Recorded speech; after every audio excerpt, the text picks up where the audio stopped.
chaque jour et je ne bougerai pas jusqu'à ton retour.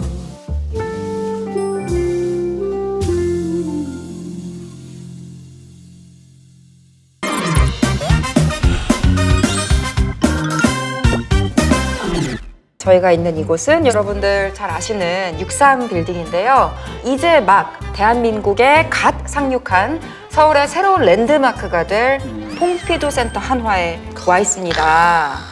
여러분도 나중에 직접 구경을 오시면 만나게 되실 공간이기도 하죠. 퐁피두 센터 파리는 이 안과 밖을 바꿔서 이 파이프 같은 무슨 건축 설비를 의도적으로 좀 바깥으로 노출시킨 그런 하이테크 건축이라면 퐁피두 센터 한화는요, 낮에는 밖에서 안으로 자연광이 스며들고 또 밤에는 안에서 밖으로 도심을 향해서 은은하게 빛이 퍼져나가는 빛의 상자라는 컨셉을 또 건축적으로 구현했다고 합니다. 그리고 전체적으로 보면 63빌딩은 높게 수직으로 우뚝 솟아 있다면 퐁피두 공간은 그와 대비되게 수평적인 빛의 띠 형태를 띠고 있고요. 또 반투명 이중 유리로 된 외피가 우리나라의 전통 기와가 가진 그 곡선을 연상시키면서 물결처럼 흐르고 있다는 게 특징이라고 할 수 있습니다. 프랑스 건축의 거장 장 미셸 빌모트가 설계를 맡아서 아시아 분관이 이렇게 서울의 문을 연 건데요. 이제 파리행 비행기 표를 끊으실 필요 없이 지하철 5호선만 타면 오실 수 있습니다. 현재 개관전으로 피카소, 브라크 등 전설들의 숨결이 담긴 큐비스트 시각의 혁신가들이 열리고 있고요. 10월 4일까지 계속되니까요. 꼭 한번 직접 찾아오시면 즐거운 문화생활 또 나들이로 좋을 것 같습니다. 루브르, 오르세와 함께 파리의 3대 자존심으로 불리는 퐁피두를 찾아온 만큼 오늘 우리가 적절한 주제를 선정을 해봤죠. 프랑스로 주제를 골라봤어요. 두 분께서는 뭐 프랑스와 관련된 추억 어떤 게 있으세요? 프랑스요? 네. 제가 이제 프랑스 파리 경유를 한번 했습니다. 대단한 추억이네요. 예, 딱 경유하면서 여기가 프랑스구나. 원래 감질만 나는 게 더 예. 좋은. 끝이에요. 파리 공항. 근데 원래 경유를 한번 하면 나중에 꼭 여기 다시 와서 공항 문 밖으로 나가봐야지라는 생각을 또 하게 되잖아요. 맞아요, 그러고 싶어요. 네, 그러니까 이곳 퐁피두 센터 한화에 오신 또 소감은 어떠세요? 저는 사실 이제 뭐 퐁피두 센터 한화라고 해서 사실은 이제 그 외관을 약간 그런 컨셉 자체를 하이테크 컨셉 그대로 가져와서 만들 줄 알았어요. 근데 굉장히 모던하면서 일단 하얀색이 이렇게 좀 다채롭구나라는 생각을 하게 됐고요. 아까 말씀하시는 얘기 들으니까 우리가 이제 보통 썰물, 밀물 바닷가에서 보는 거 좋잖아요. 이건 빛을 마치 네. 빛의 조수를 보는 것 같이. 밀빛, 썰빛? 네, 이런 것처럼. 밀광, 썰광? 네, 이런 것처럼. 그리고 저는 이 바깥에 유리 외피가 이렇게 물결 치듯이 돼 있는 게 우리나라 왜 북촌 한옥마을 같은 데 가면 하늘의 스카이라인을 보면 기와장이 이렇게 물결 무늬를 이루고 있잖아요. 그렇죠. 그걸 닮았더라고요. 여기가 11,000제곱미터 면적에 4층 높이로 새롭게 조성된 미술관이거든요. 4월에 마크롱 대통령도 국빈 방한을 했을 때 내외가 같이 와서 둘러보고 가셨더라고요. 그래요? 그런데 이제 이게 63빌딩인데 왜 개관을 6월 4일에 할까? 63, 6월 3일. 근데 1을 더하는 겁니다. 바로 1은 여러분. 그렇죠. 팬들을 더해서 그럼요. 세븐틴처럼. 네, 그렇죠. 네, 연애 좀 했구나. 1836년에 프랑스의 선교사가 조선 땅을 처음 밟았는데 그로부터 50년이 지난 1886년 6월 4일에 한불 5호 통상 교역이라는 걸 맺게 되죠. 그러니까 2026년 올해 6월 4일이 정확하게 한불 양국이 수교를 맺은 지 140주년이 되는 날이에요. 그러니까 해도 특별하고 날짜도 특별한 날에 이렇게 퐁피두 센터 한화가 문을 열게 된 거죠. 좋네요. 아니 근데 와 너무 알록달록하게 이거 뮤지엄 굿즈인가 봐요. 이거 약간 하얀색이 더 있었으면 프랑스 국기 색깔. 그러니까요. 네. 노란색이 느낌도 있고 나고. 초록색이 있구나. 네, 엽서다 사진도 있어요. 엽서. 사진 엽서. 이거 누구 작품이야? 피카소. 피카소! 현재 전시 중인 작품들을 엽서로 만드셨구나. 근데 이거 발레 공연에서 쓰인 무대막이로 알고 있거든요. 커튼? 스테이지 커튼? 그래요? 이게 이번에 최초로 전시되는 걸걸요? 오. 울랄라. 근데 그러고 보면 영화도 프랑스에서 시작됐잖아요. 르미에르 형제의 기차의 도착. 네. 보통 이제 우리가 프랑스 사람들의 어떤 특색, 프랑스라는 나라의 특색 얘기할 때 보통 세 가지 열광한다고 말하거든요. 하나가 네. 이제 요리고, 하나가 정치고, 또 하나가 예술이거든요. 보통 그렇게 얘기하는데 예술 중에서도 이제 미술이라든지 특히 그 다음에 영화라든지 영화 역사 자체가 정확하게 1895년도 12월 28일이 영화가 정확하게 시작하는 날이거든요. 류메리 형제가 1인당 1프랑 정도씩 돈을 받고 파리 시민들을 모아놓고 아주 짧은 한 1분짜리 영화를 한 10편 정도 튼 거.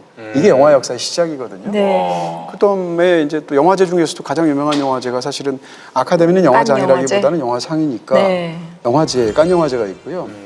보통 이제 약간 영화하는 사람들끼리 농담하는 걸로 영화제는 두 종류가 있다고 그래요. 하나는 칸 영화제가 있고 또 하나는 안 칸 영화제가 있다고. 이렇게 말할 정도로 칸 영화제가 독보적인 위치가 있고 보통 3대 영화제라고 그래서 베니스, 베를린까지 말하잖아요. 근데 점점점 이 나머지 두 영화제랑 칸 영화제의 위상이 격차가 벌어지는 느낌이에요. 그때 그 네. 구토하셨다고 한 게 깐이었나요? 예, 칸 영화제를 너무 많이 봤어. 처음에 칸 영화제를 갔는데 너무 옛날부터 가보고 싶었던 데다가 영화를 보기에 너무 최적인 거예요. 왜냐하면 정규 프로그램 말고도 거기 마켓이 또 있거든요. 네. 그래서 약간 그냥 큰 바게트 하나 가방 안에 넣고 식당도 안 가고 점심도 바게트, 저녁도 바게트 이러면서 하루에 영화를 6편인가 7편을 본 거예요. 집에 가야 되는데 지금 걸어갈 수는 없고 숙소. 그래서 택시를 잡아가지고 택시를 딱 문을 여는 순간 바로 바닥에 바게트를 피자로 제가 바꾸는 기적입니다. 그래서 그 다음부터는 그렇게 네. 안 했어요. 욕심대로 안 했죠. 게다가 프랑스는 사실 과학기술로도 빼놓을 수가 없어요. 뭐 항공우주, 에어버스의 또 본사가 툴루즈에 있기도 하고 그렇죠, 그렇죠. 우리나라 KTX의 모태가 된 떼제베도 프랑스에서 왔고 그러네요. 그렇습니다. 또 원자력 에너지도 가장 정교하게 발달했으면서 비중이 높은 나라가 프랑스잖아요. 네. 그러면 프랑스가 지금 현재 세계에서 어떤 위치를 차지하고 있고 어떤 문제를 겪고 있는지를 좀 이야기해 이게 뭐 볼까요? 사실 너무 큰 문제들, 너무 많은 문제들이 있을 텐데요. 그냥 한 나라의 어떤 정체성을 한두 가지 용어로 이렇게 말하는 것에 대한 어려움이 있어요. 어떤 사람들은 말해도 수긍할 거고 수긍하지 않을 테니까.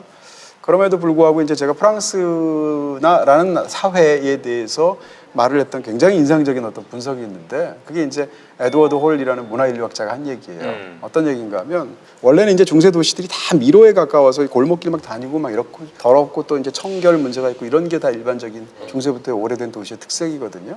근데 그것을 나폴레옹 3세 때 계획 도시로 지금처럼 방사형으로 만들었잖아요. 네. 그걸 에드워드 홀은 뭐라고 보냐면 프랑스 사람들의 기본적인 생각이 원 중심적으로 보고 같이 원 바운더리 속에 같이 들어간다는 개념이 있고 두 번째는 원에는 중심이 있잖아요. 네, 그렇죠. 구심점. 그렇죠. 그게 이제 계산문에 해당하는 것이 모든 사안에 있다는 거예요. 프랑스 사람들 마음속에는. 그래서 만약에 파리에 어떤 사람이 가게 돼서 처음으로 자동차를 몰고 간다고 치면 처음부터 계획을 세워서 여기 가운데로 간다고 생각하지 않으면 가기가 굉장히 어렵다는 거고 잘못 들어가면 굉장히 어렵다는 거예요.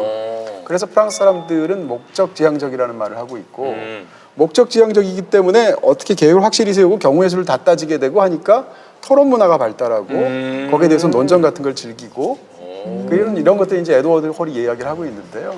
사실 프랑스 사람들이 전 세계에서 노라는 말, 그러니까 농이겠죠. 프랑스 말로 아니야라는 말을 그렇죠. 바로 이 표정이야. 이거를 많이 해요? 그러니까 아니야라는 말을 가장 거부감 없이 가장 많이 하는 사람이 프랑스라고 하거든요. 아닌 건 아닌 거구나. 남들 앞에서 우리 같은 사람들 예를 들면 정반대가 어떻게 보면 약간 일본 사람들일 수도 있어요. 아닌데도 막 아닌 게 아닌 것처럼 얘기하잖아요. 근데 반대로 이쪽은 아니를 너무 당당하게 이야기를 하는 거예요. 농 이렇게. 그렇죠. 농이 아니고 멍 같아 멍. 아니 얼굴이 약간 강아지 상이잖아요. 농. 그래서 아까 궤도님이 이렇게 네. 들어올 때 에펠탑 모형 들고 오셨는데 네. 에펠탑이 또 프랑스를 상징하는 건축물이니까 그렇죠. 지금은 전 세계인이 사랑하는 랜드마크입니다. 모두가 이제 에펠탑을 보려고 파리로 가죠. 근데 1889년 건립 당시에는 파리의 수치, 기괴한 철덩어리 이런 비난을 받았던 구조물입니다. 네. 당시의 사람들의 인식으로는 벽돌, 돌로 이제 꽉 차 있는 걸 안전하다고 생각했어요. 그런데 이게 막 뚫려 있으니까 이 꽉 차 있는 게 안전하다고 생각하는 어떤 인지적 편향이 이 구조물 자체를 굉장히 위험해 보이게 만든 거죠. 그랬었는데 이 설계자였던 귀스타브 에펠 같은 경우가 굉장히 훌륭한 공학적인 자질이 있는 분이기도 했습니다. 그래서 유체공학적 이해도가 높아서 300m가 넘는 높이에서 가장 위험한 적은 뭘까? 이런 고민을 했던 거죠. 그러니까 어떻게 보면 이 무게라든지 이런 게 아니라 300m면 이제 바람이 가장 위험할 것이다. 네, 그래서 에펠탑이 이 바람을 어떻게 해결하기 위해서 독특한 곡선 구조를 그리게 되고요. 그리고 뻥 뚫린 격자 구조 이런 것들이 바람이 통과할 때 생기는 와류 현상을 최소화시켰고 공기 저항을 분산시키기 위해서 아하. 어쩌면 기가 막힌 유체 역학적 이해도를 갖고 있는 사람이 만들어낸 결과물인 거죠. 아, 구멍이 숭숭 뚫려 있으니까. 그렇죠, 그렇죠. 이 철골 사이의 빈 공간이 오히려 이 구조를 더 안전하게, 단단하게 만들어줄 것이다. 이렇게 생각했던 거고요. 어쩌면 이제 이거를 후대 평하기로는 이제 미학적인 직관이 실제 과학적인 진실을 알아보지 못했던 거다. 이렇게도 이야기를 합니다. 어떻게 보면 또 미학적인 직관이 과학적인 지식과 잘 맞아 떨어진 거기도 하네요. 원래는 이런데 그 당시에 미학적 직관을 갖고 있던 사람들이 봤을 때는 형물처럼 보이는 네, 거죠. 과학적이지 않아 보였던 거죠. 예, 굉장히 사람들이 흉물스럽다 욕을 하니까 프랑스 정부도 원래 계획과는 다르게 예산의 20%만 주겠다. 네. 이렇게 된 거죠. 그러니까 삭감을 한 거예요. 그러니까 귀스타브 에펠 이분이 남은 80%를 자신의 사비로 충당을 합니다. 그렇게 해서 어쨌든 진행을 했고요.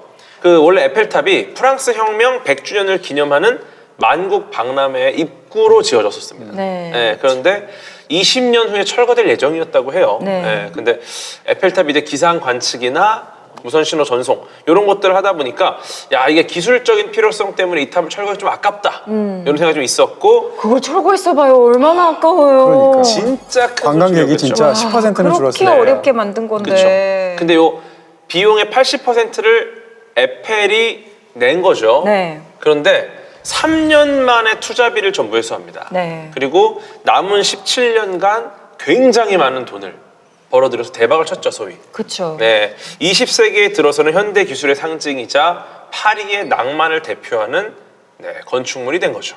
2년 동안 사실 정부에서 반대하고 돈도 없어서 사비 충당하고 너무너무 온갖 스트레스를 받으면서 어렵게 지었는데 이 과정이 잘 담긴 영화가 에펠이라는 영화예요. 네. 근데 여기서 굉장히 또 낭만적인 가설을 바탕으로 영화를 만들었는데 에펠에게는 20년 전에 헤어진 옛 사랑이 있어요. 근데 그 여성의 이름이 아드리안이고 아드리안의 첫 글자는 A잖아요. 그래서 아드리안을 생각하면서 알파벳 A 모양으로 모양이네. 지었다는 그런 가설을 바탕으로 만들어진 영화죠. 이 구스타프 에펠이 그리고 1923년에 세상을 떠났어요. 딱 2023년이 이제 100주년이었죠. 서거 100주년이어서 그 해에 파리 곳곳에서 관련된 뭐 축제도 많이 하고 뭐 기념 우표도 발행하고 조명이랑 사운드 섞어서 화려한 쇼도 하고 이랬는데 제가 그동안 그렇게 프랑스를 가면서 에펠탑 위를 한 번도 못 올라가 봤다가 딱 2023년에 처음. 드디어 올라가 본 거예요. 그때 가서 내려다본 기억이 너무 좋았죠. 사실 이제 각국에 저도 이제 어떤 도시가 자주 가게 되면 전망대 자주 가거든요. 대부분의 전망대가 올라가면 약간 실망스러워요. 왜냐하면 자꾸 풍광들도 사실은 전 세계 대도시들이 큰 차이가 없는 경우가 있고 여러 가지. 그리고 너무 줄을 오래 서서 올라가는 경우에 이제 실망을 맞아요. 하죠. 말씀하신 것처럼 에펠탑은 올라가 보시면 생각보다도 훨씬 더 강력한 경험이에요.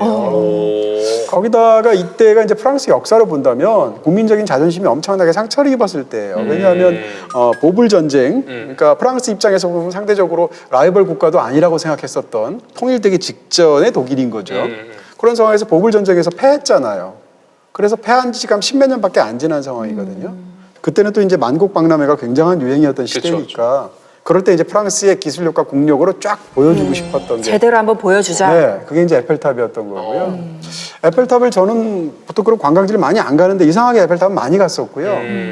에펠탑이 좋은 게 이 뭐라고 할까요? 상대적으로 프랑스 파리가 좀 약간 평평한 도시잖아요. 네.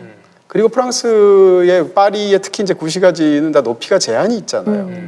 그렇기 때문에 어디든지 다 보여요. 쫙 튀었구나. 네, 어디서나 웬만한 데 이렇게 좀 큰 도로에서 가서 보면 에펠탑이 보인단 말이에요. 그래서 제가 가본 에펠탑을 보는 가장 좋은 거는 아침에, 그러니까 낮에 갈 때는 그 몽마르트르 언덕에서 보면 너무 좋아요. 제가 아침에 본 적이 있거든요. 근데 아침에 저기 이제 에펠탑이 보이는 게 너무 잘 보이는 데다가 또 몽마르트르 언덕이 주는 약간의 낭만적인 부분이 있잖아요. 그건 저녁에 조명이 들 때는 그 센강 건너편의 광장이 이제 트로카데로 광장이 있는데요. 거기 자체가 굉장히 좀 낭만적인 곳인데 어쨌건 건너편에서 찍으면 굉장히 또 좋다 이런 얘기 드리고요. 한 가지만 더 얘기하면 영화 중에 동정 없는 세상이라는 영화 있어요. 거기 남자 주인공이 이제 파리에 굉장히 별로 좋지 않은 그런 허름한 아파트에 살아요. 근데 워낙 잘생기기도 했고 주인공이 거기다가 상대방인 여성을 유혹하는데 너무 능한 바람둥이 같은 사람인데 이 사람이 전가의 보도처럼 사용하는 자기 나름의 뭐라 그럴까요? 이성을 사로잡는 방법이 있는 거야. 네. 그게 뭐냐면 밤에 자기 방으로 데려가요. 집으로. 데려간 다음에 이제 아주 이야기를 나누다가 특정한 시간이 되면 이 작은 테라스 바깥으로 나가요. 나간 다음에 에펠탑이 보일 거 아니에요. 그런 상황에서 씩 아주 이렇게 살인 미소를 지으면서 어떤 시간이 되면 손으로 이렇게 쳐요. 그럼 뭐가 그 순간 에펠탑이 불이 탁 켜져요. 그러니까 이 남자는 거기 사니까 언제 불 켜지는지를 정확하게 아는 거야. 그 상황에서 갑자기 너무 이제 낭만적인 마음에 점등되는 느낌이 있잖아요. 그 순간 두 사람은 게임이 끝난 거예요. 널 위해 준비했어. 뭐 그런 거지. 에펠탑 불을 켜는 남자? 이 에펠탑을 좋아하시는 분들은 제가 또 좋아하는 나라가 포르투갈인데 네. 포르투갈의 포르투라는 도시에 가면 엄청 거기에 큰데. 에펠탑은 이렇게 세로로 서 있다면 그거를 가로로 눕혀놓은 것 같은 다리가 있죠. 동 그래요? 루이스 2세 다리라고. 왜냐하면 귀스타프 에펠의 제자가 만들었거든요. 그리고 에펠탑이 완공되기 딱 한 3년 전? 몇 년 전에 그게 완성이 됐어요. 그래서 에펠의 흔적이 그대로 남아있는 아주 낭만적이고 멋진 다리가 똑같은 철골 구조로 돼 있어요. 의외로 많은 분들이 모르시는데 자유여신상도 에펠이 만든 네. 거거든요. 네네. 네, 그런데 의외로 또 모르시는 분들이 있는데 그 두 가지를 또 비교해도 그런 측면이 있죠. 사실은 뭐 에펠이 디자인을 한 건 아니죠. 에펠이 설계 정확하게 건축사무소의 얘기하면 그냥 회장이었고 그 사무소의 3명의 건축 설계사가 디자인을 한 거를 채택을 한 거죠. 그렇죠. 에펠이. 네. 여러분의 콘텐츠 방황을 끝낼 고감도 위클리 큐레이션 매거진 지금 라이프 플러스 앱을 다운로드 받고 더 행복한 콘텐츠 라이프를 즐겨보세요.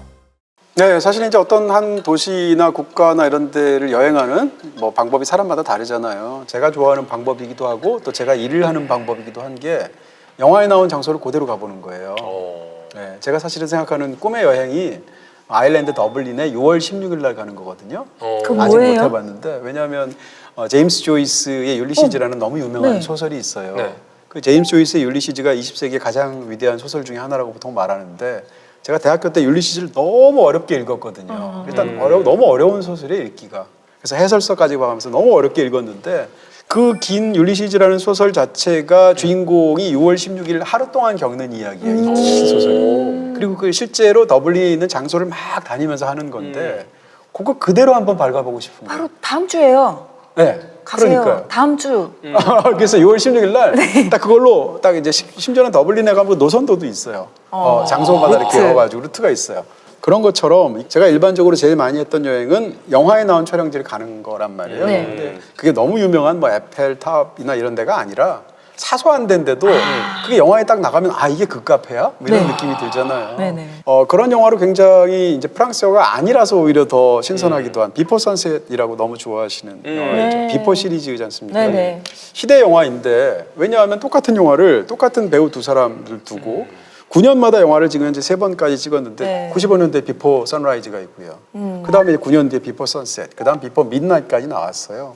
이 3부작이 다 훌륭한데 저는 베스트를 두 번째 작품 비포 선셋이라고 생각하거든요. 비포 선라이즈는 잘 아시는 것처럼 오스트리아의 그 비엔나라는 도시에 우연히 가게 된 미국 청년인 제시라는 사람과 프랑스 여성인 셀린이라는 여성의 두 사람이 우연적으로 만나서 서로 사랑에 빠지는. 네. 그리고 나서 6개월 뒤에 여기서 만나자 이러고 끝나잖아요. 너무 낭만적으로. 근데 6개월 뒤에 어떻게 됐을까를 포함해서 9년 뒤에 두 사람의 사연, 캐릭터를 그대로 갖고 와서 펼쳐지는 이야기죠. 1편인 비포 선라이즈가 오스트리아 비엔나였다면 2편은 프랑스 파리예요. 9년 사이에 남자는 사실은 영화 속에도 바로 처음에 나오는데 만나자마자 두 사람이 여자가 물어보거든요. 너 6개월 전에 그때 거기 왔었어? 바로 물어봐요. 이제 두 사람이 어떻게 보면 판타지가 리얼리티가 돼버린 건데 사실 여자는 그 자리에 안 나가요. 초반에 나오는 거니까 스포일러가 아닐 거고요. 남자는 나가요. 근데 여자가 왜 안 왔냐? 할머니가 돌아가셔가지고 못 왔어요. 이런 상황에서 어떻게 보면 1편의 그 낭만적인 뒤에 사실은 사람들이 다 만나기를 기대하고 있을 텐데 관객들 입장에서 둘이 못 만났다는 거죠.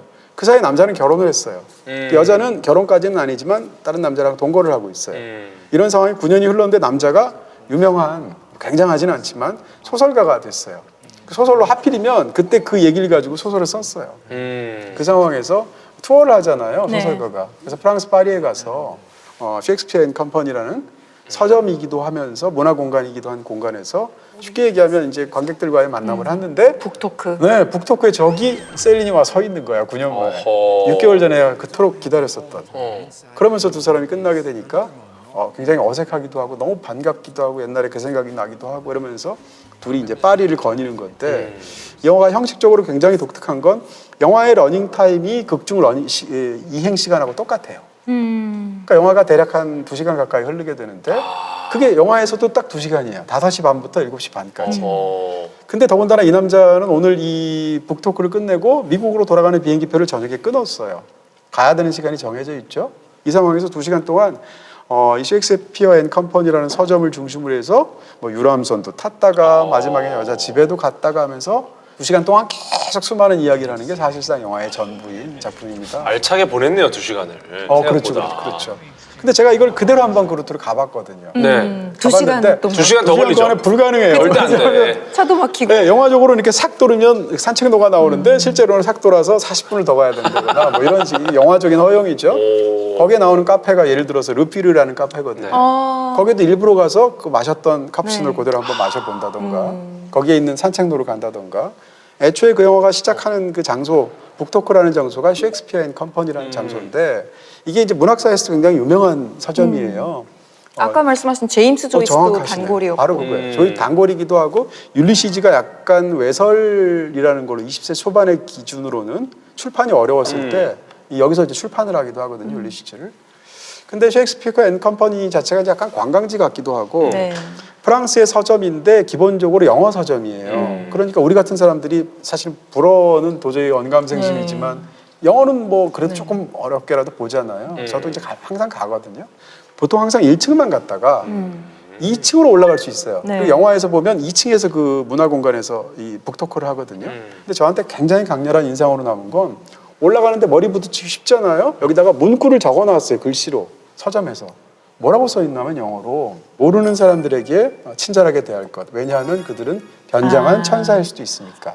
라고 영어로 써 있는 거예요. 멋있다. 어떻게 써있지? 원문도 알려주세요. 원문이 영어예요. 그냥 번역한 거예요, 제가 그대로. 아. 그걸 딱 보는 순간 이게 너무 서점에 잘 어울리는 너무 낭만적인 그런 느낌이 있는데 그 서점 가면 보통 1층만 가거든요. 네. 꼭 한번 2층에 올라가시면 심지어는 침대도 있어요. 그렇게 해서 거기서 이제 가난한 무슨 작가가 오게 되면 재워도 주거든요. 이게 사실은 유럽에서 좀 약간 발달해서 제가 예전에 고틀란트라고 그러니까 스웨덴에서 가장 큰 섬이 있어요. 우리나라의 제주도에 해당하는. 혼자 갔더니 이제 거기는 이제 보통 관광지가 거의 사람이 없고 밤에 바닷가 같은 데 이렇게 다니기도 하고 이러다 보니까 어떤 사람이 계속 말을 붙이는 거예요. 처음에 약간 겁을 냈는데 그냥 좋은 사람이었고요. 그 사람이 얘기하면서 오늘 어디서 묵냐는 거예요. 그래서 아직 숙소를 안 정했다라고 했더니 직업이 뭐냐 했는데 영화 평론가라고 말하면 좀 약간 너무 특수하잖아요, 직업이. 그러니까 저는 보통 라이터라고 말하거든요. 맞잖아요. 네, 뭐 라이터 맞기도 하죠. 네. 뭐 책도 한 몇 권 썼으니까. 그래서 라이터라고 말을 했더니 오늘 안 무겁고 네가 라이터면 비스비에 서점이 있다는 거예요. 그 서점 안에 숙박시설이 있고 당신같이 가난한 혹은 준비가 안 된 여행자는 내가 굉장히 초라하게 보였나 봐요. 약간은 지금 뭔가 저 네. 송정동에 건물 있어요?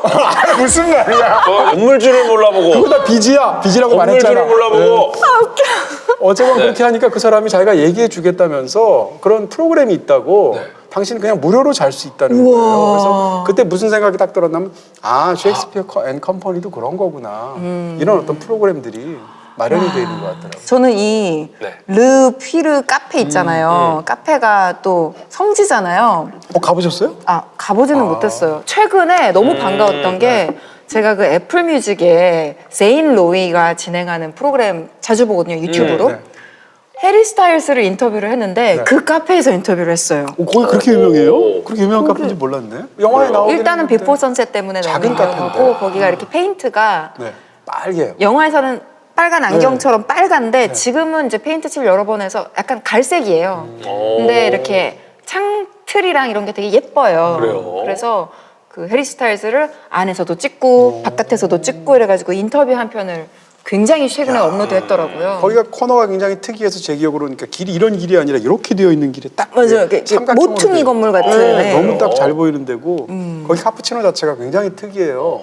뭐라고 그럴까? 이제 위에가 거의 뭐 응고물처럼 되어 있는 그래서 한번 마시면 굉장히 맛이 강렬하던데 그 두 가지로 맞아요. 하시죠. 카페인데도 뭐 토스트나 이런 음식도 많이 팔더라고요. 가보지는 못했지만. 유명하구나. 네, 셰익스피어 앤 컴퍼니는 심지어 너무 유명하죠. 한국에서 그 에코백을 든 맞아, 사람을 맞아. 제가 몇 명이나 봤어요. 그래요? 거기 에코팩이 약간 뭐라고 그럴까? 인증 같은 거예요. 유명한 에코백이에요? 네. 그 서점 자체가 너무 유명하니까 사람들이 에코백이라도 하나씩 소장하고 싶은 거죠. 그런 점에서 약간 뭐 뷰티, 뭐 럭셔리 이런 쪽으로 넘어가 볼까요? 프랑스 하면 또 향수의 종주국 아니겠습니까? 아, 그렇죠. 네, 프랑스가 이제 현대 향수의 종주국이 된 거.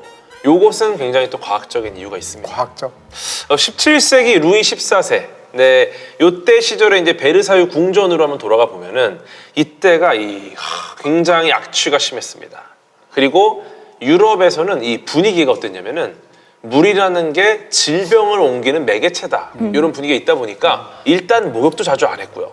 수천 명의 귀족도 있고 하인도 있고 이러다 보니까 너무 인원은 많은데 화장실도 부족했던 거예요. 그러니까 악취가 심했고 귀족들은 이 냄새를 가리기 위해서 향수를 뿌렸습니다. 요것 때문에 오히려 반대로 역설적인 환경이 이제 향수의 종주국이 됐다.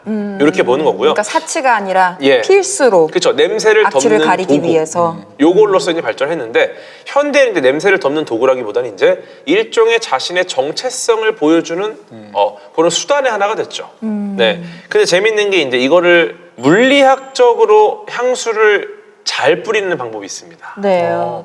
향수를 뿌리고 5분 뒤, 30분 뒤, 3시간 뒤 이때 향이 달라집니다. 그래서 탑노트, 미들노트, 베이스노트라고 하는데 이게 마케팅 용어 같잖아요. 근데 재미있는 게 이게 분자량, 물리학의 분자량에 대한 이야기입니다. 네. 휘발성이 강한 작은 분자, 뭐 레몬 같은 시트러스 계열 있잖아요. 네. 요런 애들은 분자량이 가볍습니다. 그러니까 요런 애들이 이제 탑노트. 네. 그리고 중간 분자량, 뭐 장미나 자스민 같은 애들. 이런 애들은 이제 플로럴 같은 계열인데 얘네가 이제 미들노트. 네. 그리고 이제 무거운 분자, 사향이나 엠버, 우드 같은 네. 이거 베이스 노트라고 하는데 네. 그래서 이 어떤 분자량을 갖고 있느냐에 따라서 얘네들이 얼마나 오랫동안 남아있고 이런 것들 다 계산해가지고 향수를 뿌려야 된다는 겁니다.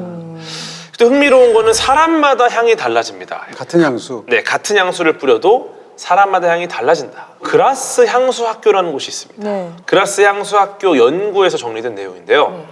피부의 pH나 체온이나 뭐 pG 분비량 요거에 따라서 향 분자가 산화되는 속도가 달라진대요. 뭐 피부 표면에 있는 어떤 균이 향 분자랑 만나면서 네. 원래 없던 새로운 휘발성 화합물이 생성이 된다는 거죠. 네. 우리가 이제 향수 사러 가면은 뭐 시향제 같은 거 주잖아요. 네. 이때 맡은 거랑 내가 직접 뿌렸을 때 맡은 거랑 다르겠죠. 예, 향이 달라지는 게 당연한 결과다. 그래서 향수는 이 정해진 규격화된 액체를 사는 게 아니라 어쩌면은 내 몸이라는 화학 반응기를 거쳐서 나오는 향이 비로소 완성된 향이다. 어쨌든 관련된 콘텐츠 하나 소개해드리겠습니다. 유명한 영화입니다. 네. 향수 어느 살인자의 이야기라는 콘텐츠고요. 18세기 프랑스에서 냄새를 천재적으로 감지하지만 자신의 채취가 없는 남자에 대한 이야기입니다. 이분이 이제 세상의 모든 향기를 소유하고 싶어 하고요.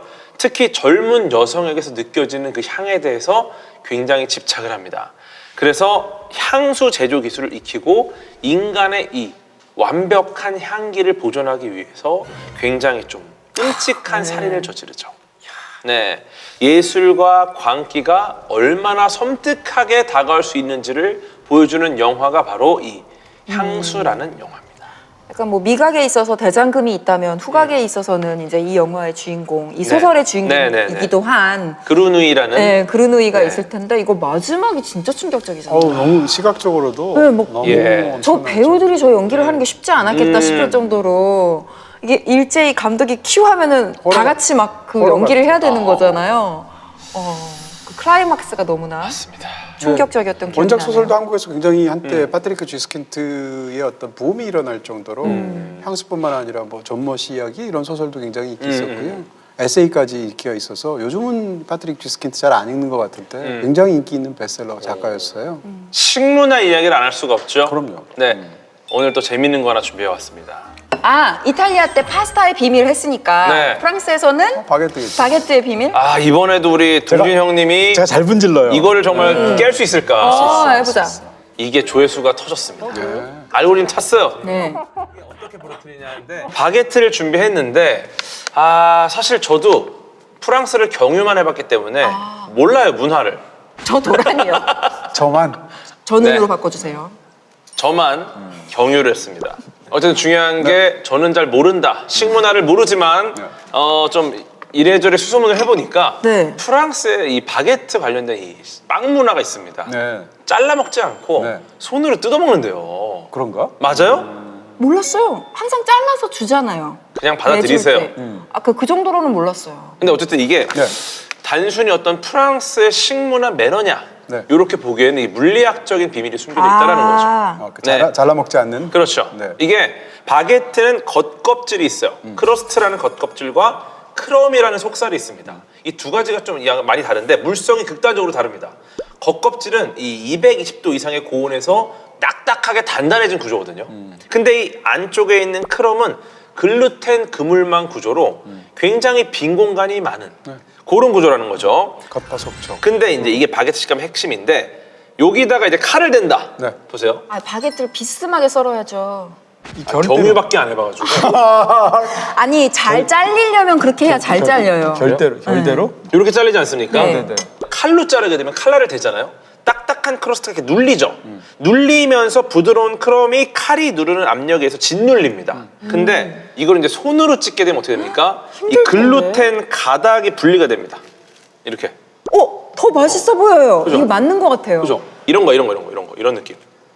너무 먹을만하지 않아요? 이럴 경우에는 이제 기공 구조가 보존이 될 가능성이 높아진다는 겁니다. 네. 그래서 프랑스 분들이 이제 바게트는 손으로라는 생각을 하고 계신데요. 그래갖고 이렇게 하면 이게 매너 문제가 아니라 바게트를 가장 맛있게 먹을 수 있는 방법이다. 그리고 바삭바삭한 소리를 이렇게 들으면서 눅눅한 감자칩을 먹으면은 더 맛있어진다. 요 연구하신 분이 옥스퍼드 대학교의 찰스 스펜스 교수님이십니다. 음식의 소리가 맛의 한 15% 정도를 바꾼다라는 연구가 있습니다. 그러니까 이거를 일종의 음향 양념이라고도 부르거든요. 그래서 이런 것들을 다 감안했을 때 이 겉면인 크러스트를 손으로 찢을 때 발생한 이 파사삭, 요 고주파 파동, 요게 이제 청각 PD를 자극해서 어쩌면 더 맛있게 느껴지게 한다는 거죠. 언제까지 찢을 거예요? 아주 아작을 내는 근데 이렇게 찢어 놓은 것도 왜 나는 맛있어 보이지?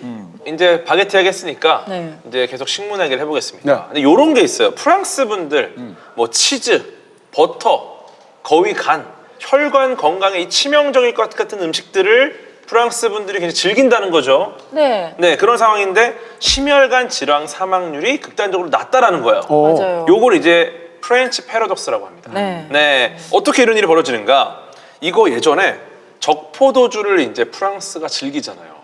그래서 이 적포도주 안에 들어있는 레스베라트롤, 요 성분 때문에 아마도 그럴 것이다라는 이야기가 굉장히 많이 퍼졌었어요. 들어보셨어요 혹시? 네네. 요런 가설이 돌았었는데 이 레스베라트롤을 후속 연구를 해보니까 실제 유의미한 어떤 건강에 도움이 되는 레스베라트롤을 와인으로 섭취하려면 하루에 수백 잔을 마셔야 됩니다. 양 자체가 어마어마해요. 그러니까 이거는 좀 올바른 설명은 아니다 라고 생각을 한 거죠. 네. 그럼 뭘까 봤는데 네. 먹는 방식 자체에 있었습니다. 방식? 천천히 먹어서 그렇다. 맞아요. 맞아요? 이게 핵심이었어요. 그래요? 프랑스인들의 평균 식사 시간이 2시간 22분입니다. 이렇게 천천히 오래 먹으면 인슐린도 완만하게 분비가 되고요. 천천히 씹는 동안에 그 음식 단위 칼로리당 만족도가 올라가니까 이 식사 자체가 만족스러워서 맞아요. 전체 섭취량 자체가 좀 줄어든다. 그러니까 즐겁게 먹어서 살이 안 찐다라는 말도 거기에 다 포함되는 거네요. 맞아요. 그래서 오랫동안 음미하면서 이야기하면서 먹는 거니까. 또 발효식품 위주의 식단, 이 미생물, 장내 미생물 생태계가 굉장히 다양하게 펼쳐진다는 거죠. 이렇게 되니까 어쩌면 체내 염증 반응도 낮추고 뭐 대사 효율도 굉장히 좋아지고. 네. 네, 그래서 프렌치 패러독스는 패러독스가 아니었다. 네, 그들은 무엇을 먹느냐 못지않게 어떻게 먹느냐라는 방식을 알고 있었다라는 거죠. 아, 프렌치 사이언스네요. 네, 이것과 관련된 영화를 하나 소개해드리겠습니다. 바베트의 만찬이라는 고전 영화인데요. 네. 네, 우리 이동진 형님께서도 굉장히 또 감명 깊게 보신 영화를 알고 있어요. 네, 그 소설도 굉장히 좋아요. 원작 소설도. 아, 이거 소설 쓰신 분이 제가 좋아하는 아웃 오브 아프리카 쓰신 분. 네. 같은 작가. 그래서 간단히 소개를 드리자면은 덴마크의 작은 종교 공동체 마을에 프랑스 여성 바베트가 두 자매의 하녀로 들어옵니다. 근데 이 검소하고 금욕적인 삶을 살았던 요 자매와 마을 사람들이 있었는데 여기에 어떤 이분들은 욕망이나 어떤 즐거움을 좀 경계하며 살았었어요. 근데 이 바베트가 복권에 당첨이 됐고 이 돈을 써서 이 프랑스식 정찬을 준비하는 거죠. 네, 요런 게 이제 스토리인데 식사라는 게 단순히 영양 공급이 아니라 어떻게 보면은 사람에게 어떤 구원을 선사하거나 혹은 굉장히 긍정적인 영향을 줄 수 있는 기적을 보여줄 수도 있겠다라는 것을 보여주는 좀 잔잔한 영화입니다. 네. 저도 그러면 프랑스의 또 요리를 보여주는 영화 너무너무너무 좋은 영화, 너무 재밌게 본 영화 추천하고 싶은데요. 로맨틱 레시피라는 영화예요. 한국어 번역 제목이고 원래 제목은 The 100 Foot Journey거든요. 근데 막 로맨틱 레시피 제목이 이러니까 분명히 무슨 뭐 식당 개업하려고 요리하다가 남녀가 만나서 눈 맞아서 사랑하겠구나라고 생각했는데 그게 전혀 아니고요. 주인공 가족이 인도에서 온 가족이에요. 인도에서 어머니가 돌아가시고 나서 나머지 가족들이 남프랑스에 정착을 해서 거기서 버려진 어떤 건물을 개조해서 식당을 열게 되는데 하필이면 그 식당 바로 건너편 맞은편에 미슐랭 원스타 레스토랑이 있어요. 근데 그 레스토랑 입장에서는 아니 앞에 식당이 생기는 것 자체도 일단 싫은데 인도에서 온 무슨 이민자 가족이 뭐 요리의 이응도 모를 것 같은 사람들이 식당을 차린다고 하니까 계속 견제하고 계속 이렇게 염탐하면서 손님들도 못 가게 하고 막 이런 식으로 둘이 이렇게 자존심 싸움을 막 해요. 하지만 결국은 두 식당이 계속 싸움만 하진 않겠죠. 특히나 하산에게는 이 마담 말로리도 탐낼 수밖에 없는 엄청난 요리의 재능이 있거든요. 그래서 점점 이 양쪽이 교류를 하게 되고 친해지게 되는 내용인데 그리고 이걸 보다 보면 오믈렛이 그렇게 먹고 싶어지는데 오믈렛을 한 숟갈만 떠먹어 보면 그 셰프에게 그것이 있는지 없는지를 알 수 있다고. 그것? If he has it. 그 능력이 있는지 없는지를 오믈렛 한 숟갈만 먹어보면 알 수 있다고 하거든요. 그래서 오믈렛이 등장하는데 막 도대체 어떤 맛일까, 얼마나 맛있길래 저럴까라는 생각이 들고 문제는 이 영화를 보다 보면 도대체 저기가 어디야? 라는 생각이 계속 들어요. 어디예요? 프랑스의 작은 시골 마을인데 그 선선한 공기도 너무 좋게 느껴지고 조용하고 우리가 좋아하는 그 남프랑스 있잖아요. 딱 그 풍광이 펼쳐지거든요. 근데 중간에 딱 보다 보니까 갑자기 지명이 나오는 거예요. 그 여자 캐릭터가 입으로 생 안토넥 노블발이라고 얘기를 해요. 실제로 있는 남서쪽에 있는 중세 마을이고요. 거기에 있는 뭐 시장이나 카페, 골목골목이 그대로 영화에 쓰여서 바로 구글에 찾아보면 이제 로케이션들이 정보가 쭉 나오거든요. 그래서 나중에 꼭 가고 싶다 저기는. 구글 맵에 또 이제 깃발 다 꽂아놨죠. 그런 프랑스의 어떤 문화적인 거를 잘 느낄 수 있는 영화라서 추천해드리고 싶어요. 좋습니다. 우리가 이제 프랑스 음식들 얘기할 때 특히 이제 바베트의 만찬 이런 데서 아까 말씀해 주신 것처럼 이렇게 우리 코스 요리 같은 걸 떠올리게 되잖아요. 그래서 음식에 관해서 보통 이제 얘기하는 책들을 보면 보통 두 가지로 이 상차림 문화를 나눈단 말이에요. 하나는 이제 공간 전개형이라고 말하기도 하고 하나는 시간 전개형이라고 말해요. 딱 이해가 되시죠? 네. 한국 음식 같은 게 이제 공간 전개형이라서 한 상 가득 차려놓고 침 나와. 아까 오믈렛까지 참았는데 몇 첩 반상 이렇게 해서 쫙 해놓고 이제 공간 전개형으로 먹는 이런 경우가 있고 시간 전개형이라는 것은 보통 코스 요리라고 해서 사실 시간 전개형으로 하면 음식을 훨씬 덜 먹지 않나요? 그렇죠. 좀 오래 걸리죠. 시간이 오래 걸리니까. 네. 소화가 다 그만큼 돼버리죠. 뇌에서 인지하는 것도 훨씬 더 늦을 거고 그래서 맞아요. 아까 말씀하신 것 같은 그런 결과가 있는 것 같은데요. 근데 보통 코스 요리의 시작이 어딜까에 대해서 보통 보면 러시아라고 얘기해요. 왜 러시아 요리가 그랬냐면 러시아가 춥잖아요. 네. 춥기 때문에 한꺼번에 이 공간 전개형으로 음식을 해서 놓고면 다 식는구나. 음식이 식거나 음식이 최상의 맛을 못 내겠죠. 그렇게 해서 러시아에서는 사실 이제 코스별로 나왔다는 거고요. 그게 이제 19세기 프랑스에 가서 결정적인 영향을 준 것으로 생각해요. 근데 우리가 지금 생각하면 프랑스가 뭐 무슨 뭐 문화예술의 뭐 어마어마한 나라처럼 생각하지만 실제로 그렇지만 또 어떤 부분에 있어서는 상대적으로 우리가 알고 있는 프랑스 요리의 그 고급스러움, 화려함 이런 것들이 상대적으로 늦게 시작했다라고 하는 것 같고요. 예를 들어서 이제 프랑스 사람들은 원래 음식을 이제 어떻게 먹었냐면 그냥 테이블에 있으면 커다란 접시 같은 거 갖다 놓고 음식 그냥 쌓아서 이렇게 한참 놓고 그럼 사람들이 이렇게 손으로 뜯어서 바게트뿐만 아니라 고기든 뭐 야채든 무엇이든 이렇게 먹었다는 거예요. 도구를 쓰지 않고. 네. 그랬는데 이제 메디치 가문의 딸이 프랑스 공한테 이탈리아에서. 네, 시집을 오게 되는 경우가 있어요. 이탈리아 메디치 가문에서. 이런 상황에서 그녀가 가면서 어떻게 보면 메디치를 포함한 그 피렌체의 식문화의 어떤 굉장히 고급스러움이 프랑스 요리에 처음 이식돼서 영향을 준 것으로 보통 말을 하고요. 그 전까지 안 썼던 뭐 포크를 쓴다든지 나이프를 쓴다든지 아니면 말씀드렸던 무슨 유리 그릇을 쓴다든지 이렇게 됐다는 거예요.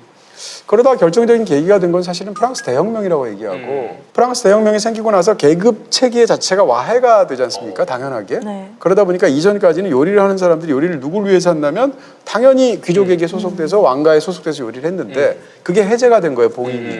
그러니까 요리사들이 어떻게 되냐면 대중들을 상대로 해서 주로 부르주아들이죠. 레스토랑을 내기 시작한 거예요. 그래서 18세기 말부터 19세기 초반에 프랑스에서 레스토랑 붐 같은 게 생기게 되고 이게 산업이 되고 굉장히 풍성하고도 화려하고도 또 시간 전개형으로 이렇게 하게 되는 가스트로노미가 제대로 확립이 되었다라고 보통 이야기를 하죠.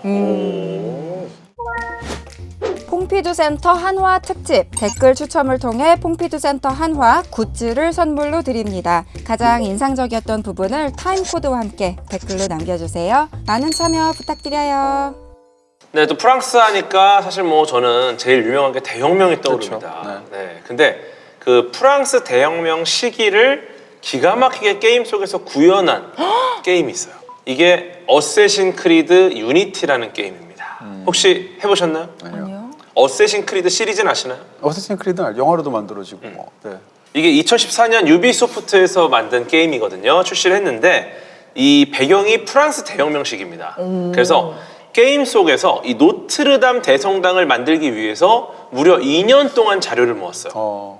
그래서 외부 모습이랑 실내 모습까지 정교하게 게임 속에서 다 구현을 해낸 거죠. 그래서 진짜 게임을 들어가서 한번 돌아다녀 보면은 네. 아, 기가 막히게 정말 관광하는 느낌. 와, 네. 그 정도로 사실적으로. 네네네. 근데 2019년에 노트르담 대성당 화재가 네네네. 있었습니다. 네. 네, 우리 그때 다시 문 연다고 방송에서 얘기했었잖아요. 맞아요. 그때 이제 그 복원하는 과정에서 이 어쌔신 크리드 유니티의 게임 자료를 활용하기로 했다라는 루머가 돌기도 했습니다. 그 정도로 네네네. 사실과 비슷하게 만들어져서. 네. 이거는 정말 이 복원에 게임 자료를 쓴다고 이랬었는데 네. 알고 보니까 2년간 자료를 모았기 때문에 복원의 이 자료가 쓰일 수 있을지도 모르겠다라는 이야기가 이제 와전이 됐다고 하더라고요. 근데 재밌는 건 추후에 유비소프트가 그 대성당 재건에 50만 유로를 기부합니다. 그 일주일간 이 게임을 무료로 배포했어요. 네. 와. 이 화재 때문에 이 노트르담 대성당이 좀 그리운 분들은 게임 속에서 한번 즐기시라. 네, 그래서 기가 막혀요, 게임이 정말. 예를 들면 이런 거잖아요. 우리가 숭례문 화재 났을 때 마침 숭례문을 똑같이 구현해낸 어떤 게임이 있으니 우리 거기 가서 한번 불타기 전의 모습을 한번 보자 이런 거랑 똑같은 거잖아요. 어쩌면 가상 세계 안에서 또 즐길 수 있는 거니까 굉장히 또 의미가 있죠. 프랑스가 뭐 전 세계의 그 역사에 대해서 어떤 뭐 기여한 바 혹은 이제 굉장히 강력한 영향을 준 것 굉장히 많은 것들이 있겠으나 그 중에서 이제 근대 이후에 가장 큰 거는 지금 말씀하신 프랑스 대혁명이에요. 근데 보통 우리가 이제 프랑스 대혁명이라고 하면 다 이제 그것을 약간 뭉뚱그려 생각하는 경향이 있는데 예를 들어서 이제 그러니까 1789년도에 프랑스 대혁명이라고 우리가 보통 말하는 게 있단 네. 말이에요. 이제 로베스피에르나 네. 뭐 단두대나 뭐 이런 것들로 시작되는 그다음에 이제 대략 80년 동안 혁명이 계속 일어나요. 그래서 1870년대에 파리 꼬민 있잖아요. 그다음 1848년도에도 굉장히 큰 혁명이 있었단 말이에요. 이런 큰 굵직한 혁명이 있는데 요 사이에도 굉장히 작은 혁명들이 있고 심지어는 많은 분들이 레미제라블이라는 그 네. 뮤지컬에 나오는 혁명이 프랑스 대혁명이라고 생각하지만 그것도 아니고 1948년도 혁명도 아니고 이 양자 사이에 20, 30년대에 있었던 혁명이에요. 그 중에 이제 대혁명이 있는 거죠. 네, 이런 거대한 한 80여 년간의 혁명의 시대에서 특히 프랑스 대혁명은 그 당시에는 이제 절대 왕정의 시대였었고 이런 상황에서 더군다나 이제 나폴레옹 전쟁의 일환으로 유럽에 사실상 프랑스 혁명의 이념을 수출하게 되는 결과가 있단 말이에요. 그러면서 어떻게 본다면 현대의 이제 민주주의의 토대 자체, 시스템 자체를 만든 거는 프랑스가 아니지만 이런 어떤 인권이라든지 뭐 평등이라든지 네. 자유라든지 이런 것들을 이념을 확산시키는 데서 프랑스가 결정적인 역할을 했죠. 이거의 프라이드가 굉장히 강하다고 알고 있어요. 그렇죠. 그렇지만 또 이제 반대로 또 굉장히 피비린내 나는 어떤 그렇죠. 부분들도 왜냐면은 있고. 그거는 그냥 네, 혁명의 표면적으로 역작용도 추구하는 있죠. 가치이고 또 실제 현실은 이상하고 다를 수 있으니까. 네, 그런 의미에서 이제 우리가 레미제라블을 생각하게 되는데 이제 레미제라블 하면 당연히 이제 우리가 또 요즘 아카데미까지도 굉장히 인기가 있었던 뮤지컬 영화. 네, 뮤지컬 영화를 떠올리게 되잖아요. 앤 해서웨이를 네. 떠올리게 네, 되고 네. 또 빅토르 위고의 소설을 떠올리게 되는데 동명의 제목으로 레미제라블하고 무관하지는 않지만 그것을 굉장히 느슨한 개념만 차용해서 또 다른 어떤 현대적으로 아주 훌륭하게 만든 레미제라블이라는 또 다른 영화가 있어요. 아프리카의 말리라는 나라 있잖아요. 네. 말리에서 온 이민자 출신의 감독이 흑인 감독이고 근데 그 사람이 만든 거고 2018년도에 프랑스가 월드컵에서 우승을 했어요. 네. 그래서 우승을 하니까 나라 전체가 막 정말 엄청나게 떠들썩하겠죠. 근데 이사라는 소년이 있는데 이 소년이 이제 흑인 소년이고 마그레브 출신이죠. 마그레브라고 한다면 북아프리카에서 이슬람을 믿는 그 6, 7개의 나라를 보통 마그레브 국가라고 말하거든요. 그런 어떤 계급 문제나 이민 문제가 있는데 근데 소년이 프랑스 국기를 뭐 너무 자랑스럽게 어깨에 두르고 개선문에 모든 사람들이 모여서 모두가 하나가 되어서 프랑스를 외치고 국기 두르고 막 흔들고 막 이랬단 말이에요. 축제 분위기니까. 그러니까 딱 시작할 때의 느낌은 프랑스는 정말 하나로 완전히 뭉친 것 같은 걸로 시작하죠. 그런데 영화의 뒷부분은 완전히 다른 이야기가 펼쳐지게 되는 거고요. 방리우 지역이라고 해서 프랑스의 교외 지역에 있는 몽페르메유라는 도시인데 이 몽페르메유가 실제로 빅토르 위고가 19세기에 이 레미제라블을 썼던 도시예요. 근데 몽페르메유라는 지역이 어떻게 보면 뭐라고 할까요? 경찰도 가장 심할 때는 못 들어가는 지역이에요. 왜요? 너무 슬럼화되어 있고요. 위험해서? 무법지대. 위험하고 무법지대이고 뭐 마약이라든지 뭐 총기라든지 이런 여러 가지 문제들이 있게 되고. 네네네. 근데 어쨌건 여기서 어떤 일이 벌어지냐면 외부에서 집시들이 이동 서커스탄으로 공연을 하려고 그래요. 서커스탄에서 공연하면 동물 같은 거 공연하잖아요. 공연도 시작도 안 했는데 누가 새끼 살자를 훔쳐갔어요. 훔쳐가니까 이 서커스 단장 입장에선 대노하게 된 거죠. 이러니까 경찰이 개입을 해서 우리가 찾아주겠다고 하고 수사를 하게 되는 거죠. 근데 이걸 누가 훔쳐갔나? 아까 말한 이사라는 아이가 이제 훔쳐갔는데 경찰이 평상시에도 이 지역에 들어가면 너무 강압적으로 행동을 해요. 그래서 이제 양자 사이에서 충돌이 있게 되는데 이사라는 아이의 얼굴에다 대고 공포탄을 얼굴에다 대고 쏴요. 그럼 어떻게 돼요? 그래서 피투성이로 굉장히 쓰러지게 공포탄도 되죠. 죽지는 이제 않지만. 과잉 진압. 위험하죠. 그렇죠. 이런 상황에서 하필이면 또 그것을 옥상에서 드론을 날리는 게 취미인 또 다른 아이가 이 장면을 촬영을 하게 돼요. 근데 경찰이 이러니까 어떻게 했어요? 경찰이 한쪽으로는 그 이사를 체포하는 것, 또 다른 쪽으로는 드론으로 찍은 아이의 파일을 갖고 와야 될 거 아니에요. 이러면서 벌어지는 한바탕의 일들이 결국은 폭동으로까지 이어지게 되는 이런 과정을 다룬 어떻게 본다면 사자를 훔친 이사라는 아이를 통해서 굉장히 어떻게 자유라는 문제 혹은 뭐 인간이 천부적으로 갖고 있는 권리라는 문제 이런 걸 다루게 되는 건데요. 일단 이런 걸 재미라고 말을 해야 될지 모르겠는데 영화적인 긴장감이 굉장하고요. 이것 자체가 역사적인 사실에서 사실 가져오기도 했어요. 하나는 레미제라블이지만 또 하나는 이제 68혁명이 있었잖아요. 1968년도에 68혁명 이후에 가장 큰 그런 어떤 대중적인 시위나 소요라고 말을 하는데 2005년도에 방리우 지역에서 대규모 소요 사태가 있었어요. 소년 3명이 오다가 경찰 순찰차를 보는 순간 도망치기 시작해요. 근데 경찰이 그것을 강압적으로 추적하는 과정에서 애들이 급하니까 변전소로 뛰어들어가게 되는데 변전소로 들어가서 3명 중에 2명이 감전돼서 죽어요. 아이고. 이런 끔찍한 일을 겪어요. 근데 여기에 대해서 경찰은 아무 책임이 없다라고 발뺌을 하고 그래서 이게 시발점이 되어서 대규모 시위가 되었는데 당시에 방화가 되어서 탄 자동차 대수가 10,000대야. 그러니까 얼마나 거대한 소요 사태예요. 엄청나네요. 이런 상황에서 사실은 이 사건 자체도 자체인데 이 자체가 프랑스가 얼마나 사실은 프랑스는 통합이라는 공화국 정신화에서의 하나로 단일한 통합이라는 가치를 굉장히 중요시하거든요.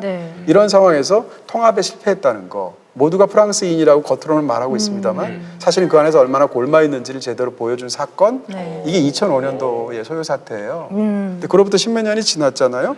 근데 과연 무엇이 달라졌는가? 라고 영화는 현대의 문제를 되짚고 있는 거고 이 영화에 대해서 이제 영화가 굉장히 사회적으로 논란이 되고 워낙 잘 만들었고 이런 상황에서 그때도 이제 마크롱이 대통령이었었거든요. 그래서 마크롱이 감독을 엘리제 궁으로 오라고 그랬어요. 왜요? 이 영화를 같이 보자. 일종의 뭐 제스처일 수도 있고 불편하잖아요. 정적인 문제일 수도 있고. 근데 감독도 대단한 게 엘리제 궁에 안 간다고 그랬어요. 그리고 몽페르메이로 대통령이 내려와서 여기 극장에서 같이 보자라고 역제안을 해요. 아, 약간 당신이 오세요? 네. 거기까지? 네.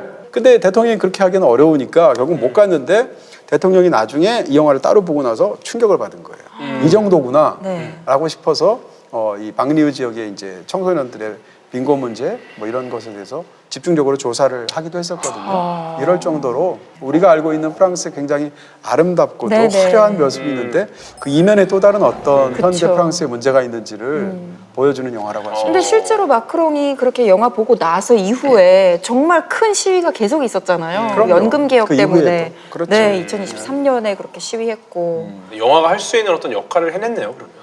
그렇다고 결과적으로. 볼 수도 있죠. 근데 어쨌건 이 프랑스가 갖고 있는 어떤 명과 암이 있을 텐데 네. 그 암에 해당하는 부분, 더군다나 현재 진행형인 이런 부분들을 보여줍니다. 사실 이제 많은 사람들이 이제 이민 문제나 이제 외부에서 오는 경우에 나라마다 다 다른 이유가 있잖아요. 그쵸.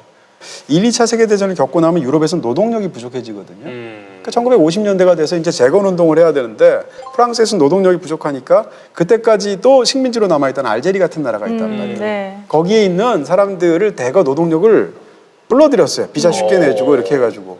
근데 어떤 사람들이 갔냐면 그 당시에는 알제리나 식민지에서 상대적으로 굉장히 교육 수준이 높고 기술도 제대로 갖고 있고 이런 사람들이 다 프랑스로 가게 됐거든요.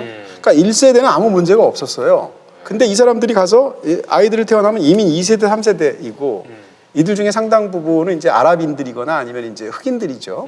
이런들 사람들 속에서 2세, 3세가 나왔는데 이들은 취업이 안 되는 거예요. 더군다나 이 지역에서 어떤 문제가 생기잖아요. 네. 그럼 경찰은 거의 백인이에요. 온 상황에서 이들이 굉장히 강압적으로 하겠죠. 거기에 대해서 리액션으로서 폭동이 일어나고 네. 이게 반복이 그렇죠. 되는 악순환인 거죠. 그렇습니다. 그런 어떤 내부적인 문제가 있죠. 그렇죠. 이민자 이야기를 안 할 수가 없을 것 같아요. 요즘의 프랑스를 이야기를 할 때 사실 로맨틱 뭐 레시피 이런 영화 정말 로맨틱하게 만든 거고 제가 이민자 이슈에 대해서 아주 기억에 남는 대사가 등장했던 영화가 하나 있거든요. 네.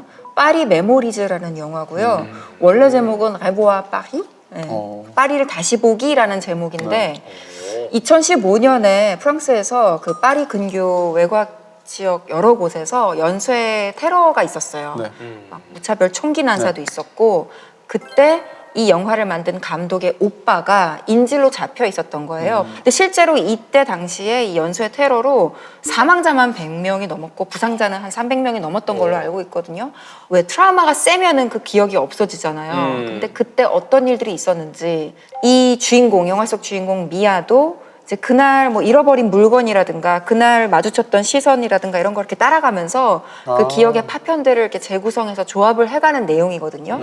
근데 이 자료 조사를 하면서 정신과 의사를 통해서 알게 된 개념이 있는데 트라우마 심장의 다이아몬드라는 개념이 있대요. 트라우마 뭐냐면 심장의 다이아몬드. 네, 트라우마가 너무 아프고 힘들지만 그 사건이 없었더라면 갖지 못했을 어떤 소중한 유대 관계를 만든다든가 인연을 만든다든가 뭐 이런 거를 이제 트라우마 심장의 다이아몬드라고 하는데 영화 초반부에 음식점에서 이제 테러범들이 난입을 하거든요. 그때 이렇게 몸을 테이블 밑에 숨기고 있는데 그때 약간 이렇게 도와주고 했던 사람이 세네갈에서 온 주방장이었던 거예요. 오. 근데 평상시에는 사실 이렇게 홀에서 서빙하는 직원이 아니다 보니까 주방에서 일하는 사람들하고는 가까이서 이야기를 해볼 기회가 잘 없잖아요. 그래서 모르고 지내고 있었는데 이 세네갈 셰프랑 이야기를 나누다 보니까 어떤 대사가 나오냐면 세네갈인들, 네. 말리인들, 스리랑카인들이 파업에 들어간다면 파리에서는 밥 먹을 데가 아무 데도 없을 것이다 라는 말을 해요. 그만큼 우리는 사실 프랑스 하면은 뭐 미슐랭 스타 이런 이야기 나오고 뭐 파인 다이닝이며 맛있는 뭐 레스토랑들을 떠올리기 마련인데 보이지 않는 주방에서 일하는 사람들은 전부 다 그 아프리카에서 온 노동자들이 너무 많다는 거죠. 밑작업을 하시는 분들 네. 없으면 아예 안 되죠. 우리도 왜 사실 우리나라 사람들이 손재주가 좋아서 또 일을 빠릿빠릿하게 잘하니까 뭐 미국에 이민을 가셨던 분들이 사실 보이지 않는 곳곳에서 굉장히 일을 잘하셨잖아요. 그러니까 그런 똑같은 일이구나라는 생각이 들더라고요.